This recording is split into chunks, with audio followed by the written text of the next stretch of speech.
Brinjal or egg plant. దీని benefits ఏంటో చూద్దాం రండి. లో ఫైబర్ అండ్ పొటాషియం ఉండడం వల్ల ఇది బీపీని రెగ్యులేట్ చేస్తుంది, ఎల్డిఎల్ని తగ్గిస్తుంది. వంకాయలో ఫైబర్ అధికంగా ఉండి సాల్యుబుల్ కార్బోహైడ్రేట్స్ అనేవి తక్కువగా ఉంటాయి. దీనివల్ల గ్లూకోజ్ అబ్జర్ప్షన్ అనేది స్లో డౌన్ అవుతుంది. దీనివల్ల బ్లడ్ షుగర్ అనేది మెయింటైన్ అవుతుంది.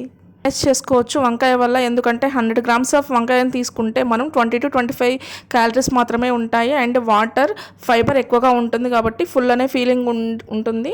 తక్కువగా తింటాము, క్యాలరీస్ మెయింటైన్ చేసుకుంటాము. పర్పుల్ వంకాయలో నాసునిన్ అనే పవర్ఫుల్ యాంటీ ఆక్సిడెంట్ ఉండడం వల్ల ఇది బ్రెయిన్ సెల్ మెంబ్రెయిన్స్ని డ్యామేజ్ నుంచి తగ్గిస్తుంది.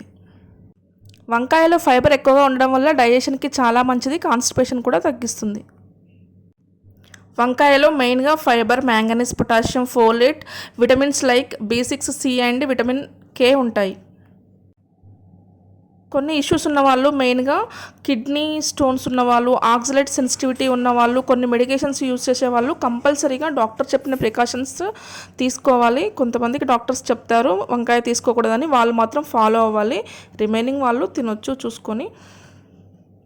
ఈ వంకాయ బెనిఫిట్స్తో పాటు ఇందులో ప్రిపరేషన్ కూడా ఉంటుంది. మీకు ఈ వీడియో నచ్చినట్టయితే లైక్ చేసి సబ్స్క్రైబ్ చేసి సపోర్ట్ చేయండి. చూసి వెళ్ళిపోతున్నారు కానీ లైక్స్ చాలా తక్కువగా వస్తున్నాయి. Thank you.